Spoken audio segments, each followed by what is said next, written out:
dia, queridos alunos do nono ano. Hoje a nossa aula de literatura será sobre o gênero textual crônica. Sim, esse gênero nós já estamos estudando há um tempo, né? E será esse conteúdo que estará presente na sexta-feira no simulado de vocês. Então vamos lá! O objetivo da aula de hoje é que vocês reconheçam as características e a estrutura desse gênero textual crônica. Então, vamos rever, relembrar e aprender mesmo o que vem a ser esse gênero crônica. A crônica, galerinha, é o tipo de texto que aborda acontecimentos do dia a dia, em uma narração curta e situa-se entre o jornalismo e a literatura, certo? E é possível destacar que será tratado de uma linguagem simples, bem objetiva, e esse texto ele é curto. Além de se tratar de uma abordagem que geralmente retrata sobre temas contemporâneos, coisas do dia a dia, né, do corriqueiro diário mesmo. É um gênero textual que passeia entre o jornalismo literário e o literário, trazendo temas reais trabalhados de forma mais subjetiva. Então, galerinha, o que vocês precisam memorizar e aprender aqui a respeito da crônica? É uma linguagem acessível, um tipo de linguagem bem acessível aí ao leitor, e essa abordagem ela é feita dentro de fatos do cotidiano. Então, ela vai estar ressignificando, ou seja, atribuindo um novo significado do cotidiano, porém, pela escrita. Quanto à estrutura da crônica, isso é mais para revermos, né? Porque nós já estudamos esse conteúdo bastante, mas vamos lá. Essa estrutura da crônica, ela é muito parecida com a do conto, porque ela possui o começo, o meio e o fim. E o cronista, ao contrário do jornalista, ele dá um toque pessoal aos fatos que está descrevendo. Ele narra os acontecimentos da maneira que quer incluir detalhes fictícios, fantasiosos ou críticos. Nós utilizamos essa tabelinha quando vocês foram produzir a redação do concurso literário, e é bacana, pessoal, demais essa estrutura, tá? Você já inicia ali com um título bem interessante, que vai chamar a atenção aí do leitor. Então, usem bastante a criatividade de vocês. Aí, beleza, vamos para a introdução, o começo. Na introdução, vai ambientar a história. Então, nesse momento que a gente pode observar que aparecem o tempo, o espaço, os personagens e o início da ação. Já o desenvolvimento, nós podemos até destacar aqui 2 tópicos, porque o primeiro desenvolvimento aparecerá o complicador, ou seja, o detonador, o conflito, o obstáculo a ser superado na crônica. E no desenvolvimento 2, surgirá o clímax, o detonador, ou seja, aquele momento do ponto de tensão do conflito. E para finalizar, a conclusão vai ser o momento do desfecho, ou seja, do desenlace, da solução do conflito, do repouso da ação. E nós temos 2 tipos de narradores, né? O onisciente, quando o observador está distanciado, e o narrador personagem, quando ele é o próprio protagonista ou até mesmo uma testemunha. Ainda só para fechar, galerinha, que é a respeito da estrutura da crônica. O título, ele será curto, tá? A exposição de uma situação inicial de equilíbrio. O complicador ou detonador são os elementos, no caso do personagem ou a situação, que proporcionará o conflito. O clímax, que é o ponto de maior tensão da narrativa, e o desfecho, que é a resolução do conflito, e geralmente com uma moral bem implícita. E os principais cronistas brasileiros, nós temos o Machado de Assis, nós já fizemos algumas leituras de algumas crônicas dele em aulas anteriores. Lima Barreto, o grande nome que se destacou aí no concurso literário. Cecília Meirelles, lembra que nós estudamos aí sobre o 15, também sobre na aula de romance.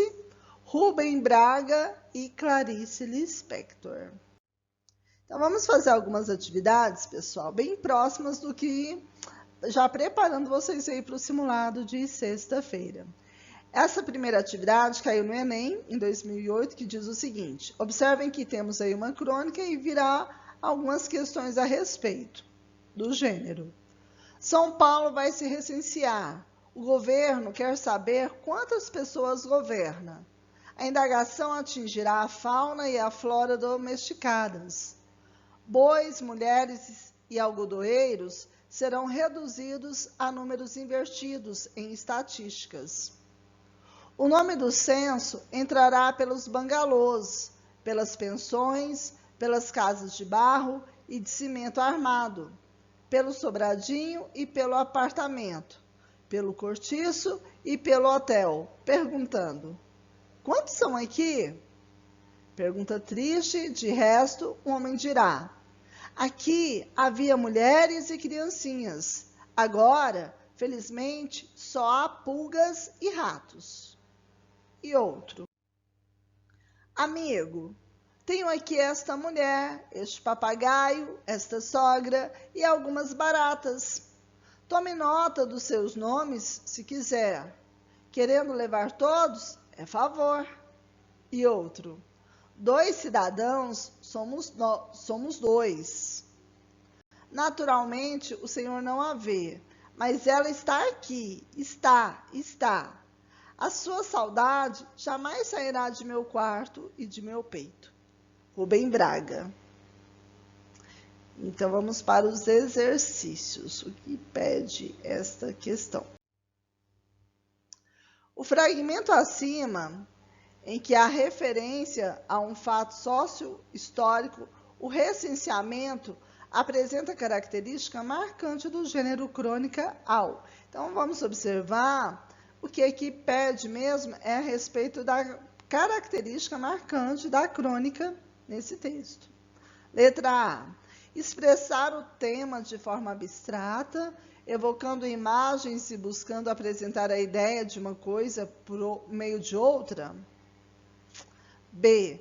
Manter-se fiel aos acontecimentos, retratando os personagens em um só tempo e um só espaço. Letra C.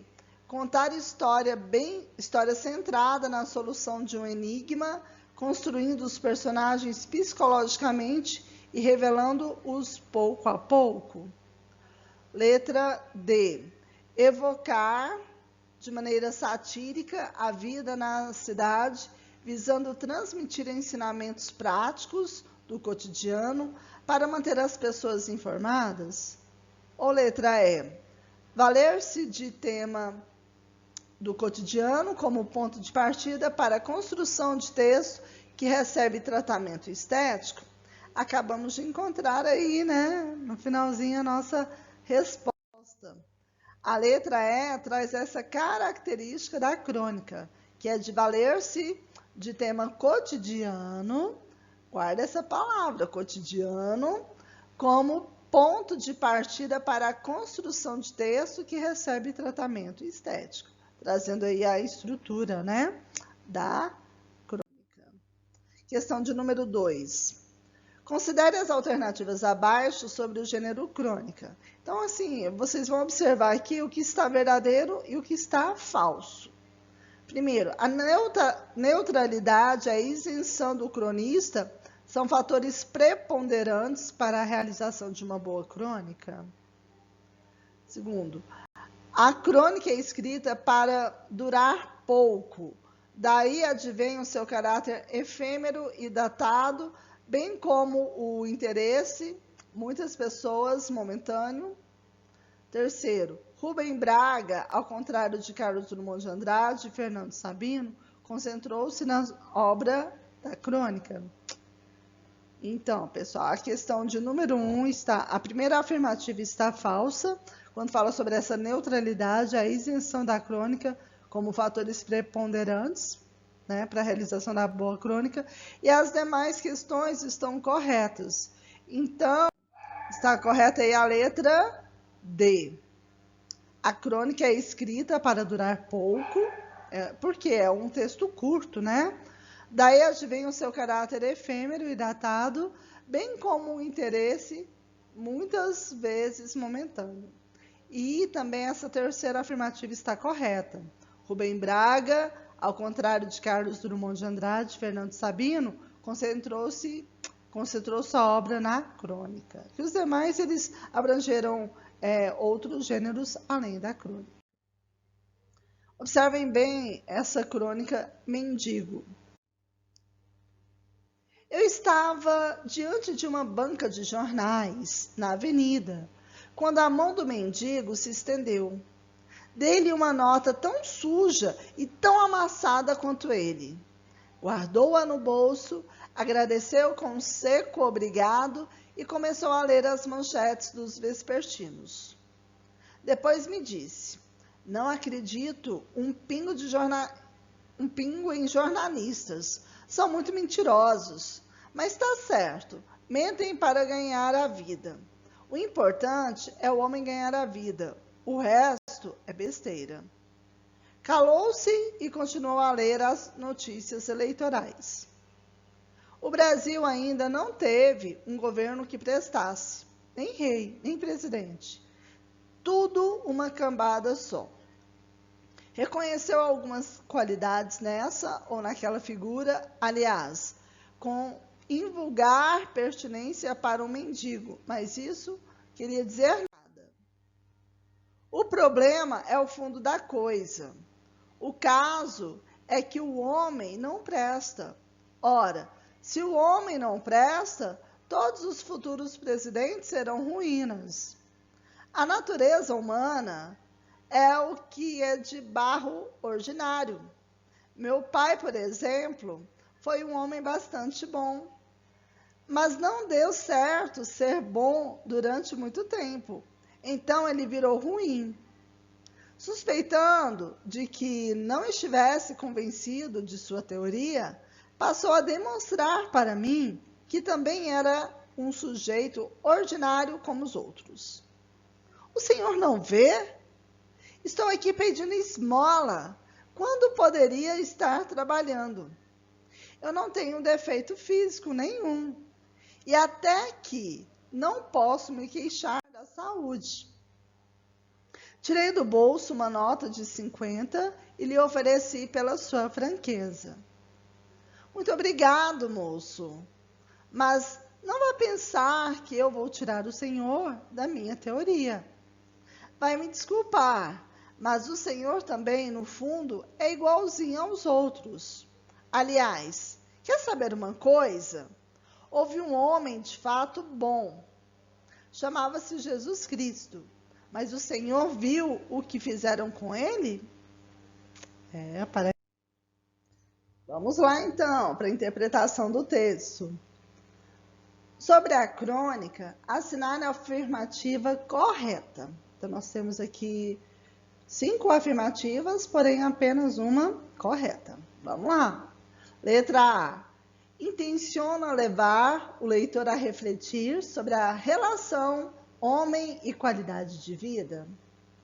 B. Aborda um momento na vida do mendigo, leitor de jornais, que se posiciona frente às manchetes. C. Contrasta características inerentes a presidentes com as inerentes a jornalistas. D. A fala do mendigo, ao usar a si mesmo como exemplo de sujeito ruim, é um argumento incoerente. Ou letra E, o cronista no final do texto mantém a mesma percepção do mendigo tida no início? Então, pessoal, a alternativa correta, vocês marcaram qual opção?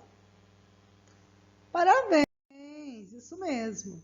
A letra B, aborda o momento na vida do mendigo, leitor de jornais que se posiciona frente às manchetes. Próxima questão. As frases "não acredito em pingo em jornalistas", "não acredito um pingo em jornalistas" e "são muito mentirosos" guardam implícita uma relação de sentido de causa-consequência. Reescrevendo-as em um único período e conservando esse sentido, ficaria qual a opção correta? Letra A. Não acredito um pingo em jornalistas, embora sejam muito mentirosos. B. Não acredito um pingo em jornalistas, por serem muito mentirosos. C. Não acredito um pingo em jornalistas, apesar de serem muito mentirosos. D. Não acredito um pingo em jornalistas, mas são muito mentirosos. Ou letra E.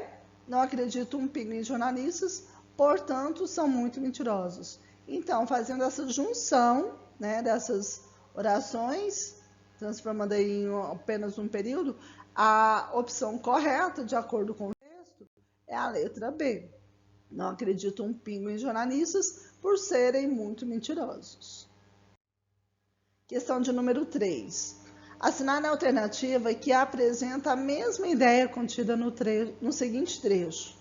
Meu pai, por exemplo, foi um homem bastante bom, mas não deu certo ser bom durante muito tempo. Então ele virou ruim. Então, assim, vamos ver qual dessas alternativas que vai trazer essa mesma ideia desse trecho. Letra A. Não sou nada, nunca serei nada, não posso querer ser nada. B.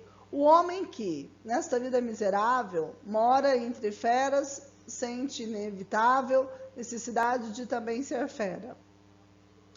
C. Um galo sozinho não tece uma manhã. Ele precisará sempre de outros galos. Letra D. Como 2 e 2 são 4, sei que a vida vale a pena, embora o pão seja caro e a liberdade pequena. Letra E. Amigos para sempre é o que nós iremos ser, na primavera e em qualquer das estações. Então, de acordo com essa mesma ideia, né, citada anteriormente, a opção correta é a letra B. O homem que, nessa terra miserável, mora entre feras, sente inevitável necessidade de também ser fera. Questão de número 4. Leia a frase abaixo. Tirei do bolso uma nota de 50 e ofereci pela sua franqueza. Com relação a essa atitude do narrador, pode-se afirmar que o mendigo A. Passa a admirá-lo pelo gesto solidário. B. Começa a enxergá-lo como um ser menos nocivo à sociedade. D. Não o vê melhor do que antes, apesar da doação. Ou letra E. Se coloca inferior ao narrador ao receber tamanha quantia. Então, pessoal, a opção correta é a letra D. Não o vê melhor do que antes, apesar da doação. Então, hoje nós ficamos por aqui. Não esqueçam de registrar a sua presença nos comentários, curte o vídeo, registra lá seu nome completo, sua série e também no grupo do WhatsApp, beleza? E estudem, pessoal, se tiverem alguma dúvida, estou à disposição de vocês em atendê-los no grupo do WhatsApp. E a questão do conteúdo do simulado de sexta-feira será sobre o gênero textual crônica. Então, lembrem que é um gênero curto, que trata do cotidiano. Essa é uma das principais características. E a sua estrutura possui o título, introdução, desenvolvimento e conclusão. Até a próxima!